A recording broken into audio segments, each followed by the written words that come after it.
కరీంనగర్ జిల్లా వేములవాడ శ్రీ రాజరాజేశ్వర స్వామి సన్నిధిలో బాలుడి కిడ్నాప్ కలకలం రేపుతోంది. ఏడాది వయసున్న బాలుడిని రాత్రి గుర్తులేని వ్యక్తులు ఎత్తుకెళ్లారు. నల్గొండ జిల్లా చింతపల్లి మండలం కురంపల్లి గ్రామానికి చెందిన యాదగిరి ఉమా దంపతులు రాత్రి వేములవాడకొచ్చారు. బాబు పుట్టు వెంట్రుకలు తీయించడానికి ఏర్పాట్లు చేసుకున్నారు. భోజనం అనంతరం ఆలయ ఆవరణలో నిద్రిస్తున్న సమయంలో బాబును ఎవరో ఎత్తుకెళ్లారు. రాత్రి 2 గంటల సమయంలో బాబు కనబడటం లేదని గుర్తించిన బాధితులు పోలీసులకు కంప్లైంట్ చేశారు.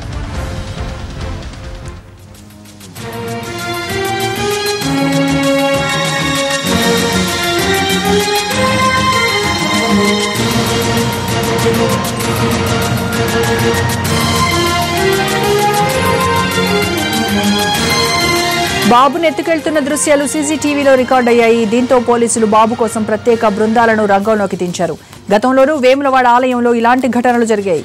ఓ మహిళ బాలుడిని ఎత్తుకెళ్లింది. దీంతో 24 గంటలు కూడా కాకముందే కేసును ఛేదించారు, బాబును రక్షించారు. ఇప్పుడు మరోసారి ఇలాంటి ఘటన జరగడంతో భక్తులు ఆందోళనకు గురవుతున్నారు.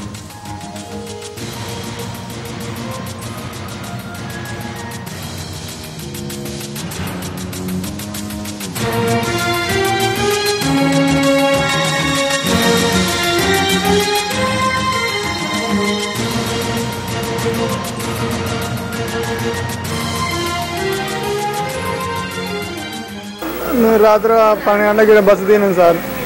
12 గంటల బస్సు దిగి గుడికాడికి పోయినాం. గుడికాడికి పోయి అలా 3 గంటలకు తీస్తారంటే పండుకున్నాం సార్. అంటే పండుకోవాలి 1 గంట మెలకుతోటి మా మామ మెలకుతోటే ఉండు. మేము ఇట్లా వంతనే ఉన్నాం. అతడు అలా నిలబడి బాబుని చేయబెట్టి పక్కల వంత తీసుకొని భుజాన్ని వేసుకొని పోయింది సార్. 11 నెలలు సార్. పుట్టెంటుకలు తీస్తానికి వచ్చింది సార్. కురంపల్లి సారు పాలు చిక్కు తిట్టునే వన్నాడు సారు మీద వన్న పిల్లగాని ఎత్తుకొని పోయారు. ఆయన మా నాయన అన్నే కూర్చుండు సారు. వాళ్ళు మాకు తెలియదయ్యో. 2 అయింది 2.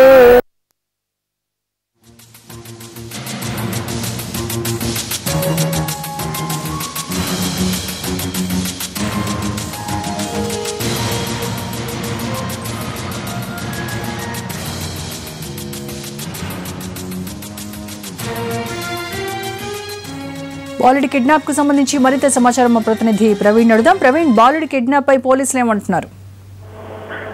రోజా, ఇది వరుసగా జరుగుతున్న ఘటన. గత ఏడాది కూడా ఇలాంటి ఘటన ఒకటి జరిగింది. ఇదే నల్గొండ జిల్లాకు చెందిన ఆలేరు ప్రాంతానికి చెందిన 4 నెలల బాలుని గతం లోపల కిడ్నాప్ గురి కావడం జరిగింది. ఆ కేసుని పోలీసులు చాకచక్యంగా పరిష్కరించారు. 24 గంటలు గడవక ముందే ఆ కేసుని పరిష్కరించడం జరిగింది. ఇది ఈ రోజు జరిగింది కూడా సేమ్ అలాంటి ఇన్సిడెంట్. అదే నల్గొండ జిల్లా చింతలపల్లి ప్రాంతానికి చెందిన వారు ఈ యాదగిరి యాదవ్ అనే వ్యక్తి తన 11 నెలల కుమారుడు వరుణ్ తేజ అని తమ ఇష్టదైవం కులదైవమైన రాజన్న సన్నిధిలో ఈ పుట్టు వెంట్రుకలు తీసేయించే కార్యక్రమం కోసం వచ్చారు.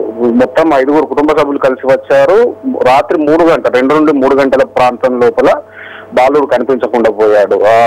తల్లి పక్కలో నుండి ఆ బాలుని ఎవరో గుర్తులేని వ్యక్తులు కిడ్నాప్ చేసినట్టుగా గుర్తించారు. ఆ సందర్భంలో పోలీసులను ఆశ్రయించడం జరిగింది. పోలీసులు సీసీ కెమెరాల ఆధారంగా నిందితులను గుర్తించారనే చెప్పవచ్చు. సీసీ కెమెరాలో 2 వ్యక్తులు బాలుని తీసుకొని కారులో వెళ్తున్నట్టుగా పోలీసులు గుర్తించినట్టుగా మనకు సమాచారం ఉంది. కారు ఖమ్మం జిల్లా వైరా ప్రాంతానికి చెందినదిగా కూడా గుర్తించడం జరిగింది. ఇటీవలే ఆలయ ప్రాంగణం లోపల తరచూ ఇలాంటి ఘటనలు జరుగుతుండడం, దొంగతనాలు జరుగుతుండడంతో హై డెఫినేషన్ కెమెరాలను ఏర్పాటు చేయడం జరిగింది. ఈ కెమెరాల సహాయంతోనే సీసీ ఫుటేజ్ సహాయంతో ఈ కేసుని త్వరలోనే ఛేదిస్తామని పోలీసులు అంటున్నారు. ఇప్పటికే 3 ప్రత్యేక బృందాలు బాలుని ఆచూకీ కోసం బయలుదేరాయని చెప్పవచ్చు. ముఖ్యంగా సిరిసిల్ల జిల్లా సరిహద్దులో మొత్తం మూసివేశారు.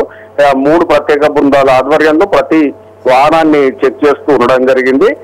కొన్ని గంటల్లోనే బాలుని సురక్షితంగా తల్లిదండ్రులకు అప్పగిస్తామని పోలీసులు ధీమాను వ్యక్తం చేస్తున్నారు. రోజా. రైట్ ప్రవీణ్.